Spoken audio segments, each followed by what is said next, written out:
Hello my friend, আসসালামু আলাইকুম রহমতুল্লাহ। সবাই কেমন আছেন? আশা করি ভালো আছেন। আজকে একটা ভিডিও নিয়ে আসলাম। এই যে দেখেন, একটা গিজারের ভিডিও। গিজার থেকে কীভাবে পানি পড়তেছে আজকে সম্পূর্ণ ভিডিওটিতে থাকবে। গিজার থেকে যেভাবে পানি পড়তেছে, কোথা থেকে পানি পড়তেছে, কীভাবে পড়তেছে, কেন পড়তেছে এবং এর সমাধান কী, সম্পূর্ণ পাবেন এই ভিডিওতে। ভিডিওটা ধৈর্য সহকারে দেখুন। আমার ভিডিওগুলো ভালো লাগলে সাবস্ক্রাইব করবেন, পাশে থাকবেন, লাইক বাটনে ক্লিক করে যাবেন। পরবর্তী ভিডিওগুলো পেতে সহযোগিতা করবে এই লাইক করা প্লাস সাবস্ক্রাইব করা। ভালো ভালো ভিডিওগুলো দিতে চেষ্টা করছি। এই দেখেন, আমি এটা খুলে নিলাম।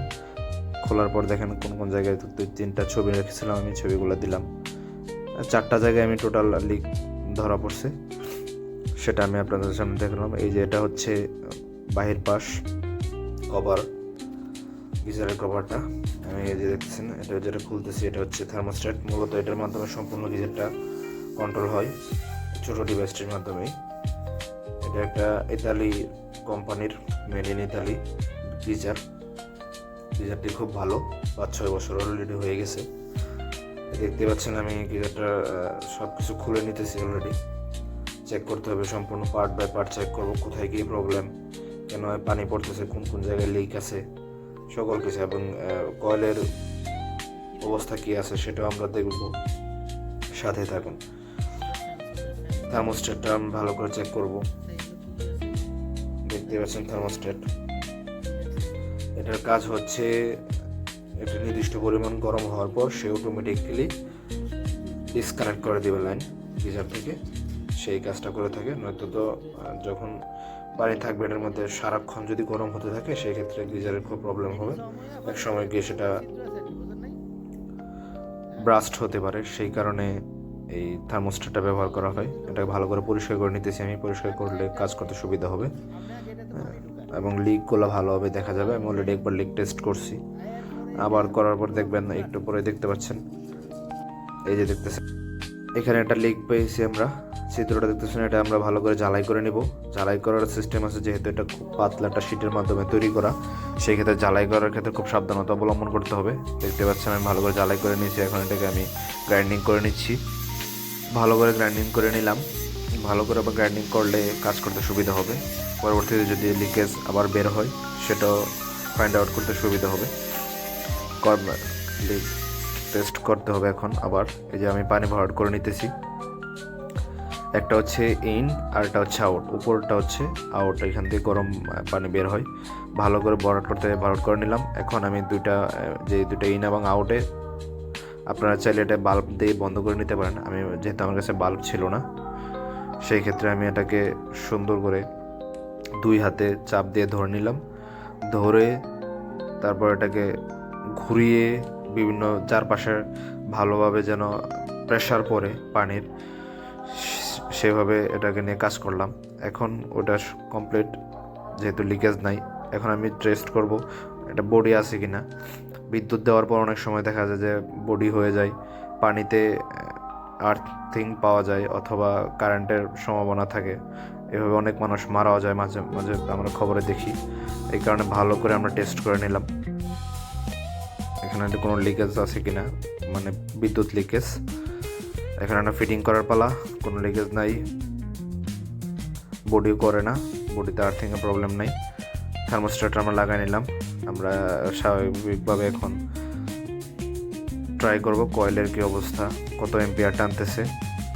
পানি নাই, এটা গরম হচ্ছে কিনা আপনি দেখতেছেন। লাইন দিলাম, লাইন দেওয়ার পর সে কীরকম গরম হচ্ছে, কত এম্পিয়ার টানতেছে আমরা মিটারের মাধ্যমে চেক করব। আবার চেক করতেছি বডিতে কোনো বডিও পাচ্ছে কিনা।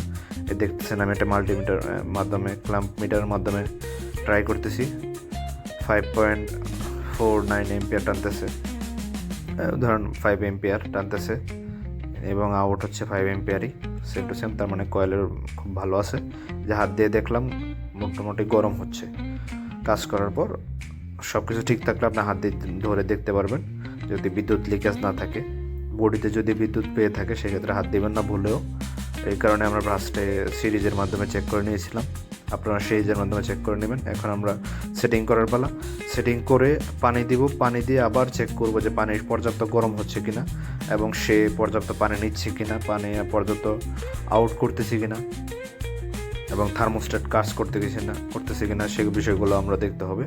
সেই কারণে ফিটিং করলাম। এই ফিটিং করে এখন এটাতে পানি দিতেছে, দেখেন পানি ঢুকতেছে। এনে আউটলাইনটা আমি অফ করে দিলাম, কারণ পানিতে ইনে ঢোকার পর আউট দিয়ে যেন বেরোতে না পারে। দেখি সে কতটুকু পানি নিতেছে, নেওয়ার পর সে অটোমেটিক অফ হচ্ছে কিনা। হয়তো সারাক্ষণ তার পানি নিলে একসময় গিয়ে সে ব্রাস্ট করবে। আর নির্দিষ্ট টাইমে সে আমাদের যেই থার্মোস্ট্যাটটা দেখালাম আপনাদেরকে, থার্মোস্ট্যাট কাজ করতেছে কিনা, নির্দিষ্ট টাইমে লাইন আউট করতেছে কিনা, ইন করতেছে কিনা, সেই বিষয়গুলো আপনাদেরকে দেখাচ্ছি।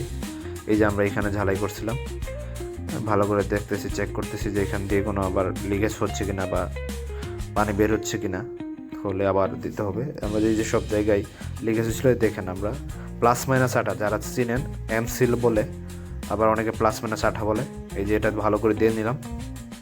এটা হচ্ছে সেফটি একটা, এটা খুব কার্যকরী। এটা অতিরিক্ত গরম কোনো প্রবলেম হয় না, সেই কারণে এটা ভালো করে দিয়ে দিলাম। লোহার মতো স্ট্রং হয়ে গেছে অলরেডি, দেখতেই পাচ্ছেন। এখন এই যে পানিটা বের হচ্ছে অল্প অল্প করে, এটাকে আমরা হাতে দিলাম। কীরকম গরম হচ্ছে, হাতে ধরলে বোঝা যাবে যে কেমন গরম হচ্ছে পানিটা।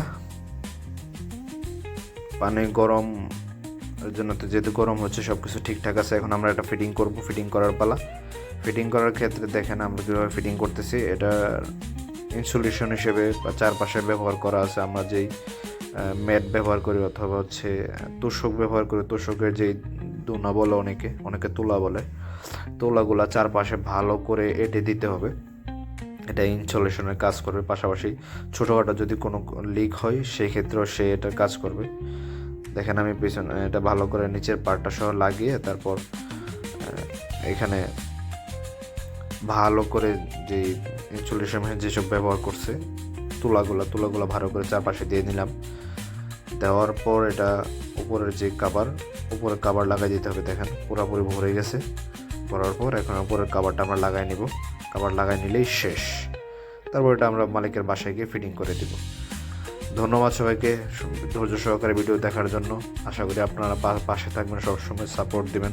আপনাদের সাপোর্টই আমার ভরসা। এর মধ্যে কোনো ভুল ভ্রান্তি থাকলে, যে কোনো ভিডিওতে ভুল ভ্রান্তি থাকলে ক্ষমা সুন্দর দৃষ্টিতে দেখবেন। পাশাপাশি পরামর্শ দিবেন কীভাবে কাজ করব বা ভিডিও কীভাবে করব, কোন কাজটা ভুল হয়েছে, কোন কাজটা কীভাবে করতে হয়। আমি ছোট মানুষ, আমার ভুল থাকতেই পারে, ভুলের ঊর্ধ্বে নই। সবাই আমাকে হেল্প করবেন। দেখতে পাচ্ছেন ধীরে ধীরে আমি সম্পূর্ণ পিজ্জাটা সেটিং করে নিলাম। সেটিং করার পর আবার ট্রাই করতে হবে যে লাস্টে, কারণ এর মধ্যে তো অনেক কাজ করছি, বডি পাই কিনা। অবশ্যই খেয়াল রাখতে হবে গিজারের জন্য কোনোভাবেই বডি না পায়। আর পানি ছেড়ার পর দেখতে হবে পানিতে বিদ্যুৎ চলে আসছে কিনা। এই দুটো জিনিস খেয়াল করবেন। এই যাতে আমার গিজার লাগানো কমপ্লিট।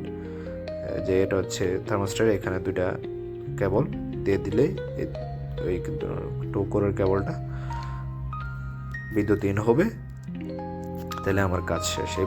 এই যে টোকরটা ভালোভাবে লাগাইতে হবে যেন বডিতে কোনোভাবে টাচ না করে। সাবধানতা অবলম্বন করতে হবে, যেহেতু বিদ্যুতের জিনিস বাসা বাড়িতে ব্যবহার করে, সবাই সব কিছু বুঝে না। অবশ্যই খেয়াল রাখতে হবে যেন কোনো ছোটো একটা ভুলের কারণে আমাদের কারো জীবন যেন চলে না যায়, সেদিকে খেয়াল রাখতে হবে। এটা একটা সেন্সিটিভ বিষয়, যেহেতু এটা সরাসরি বিদ্যুৎ চালিত এবং এটাতে তেমন কোনো সেফটি নেই। যেহেতু আগের গিজার, বর্তমান গিজারগুলোতে অনেক সেফটি থাকে, অনেক ফিচার থাকে। হ্যাঁ, ওইগুলো কেনার চেষ্টা করবেন। ধন্যবাদ, ভালো থাকবেন, সুস্থ থাকবেন। আসসালামু আলাইকুম।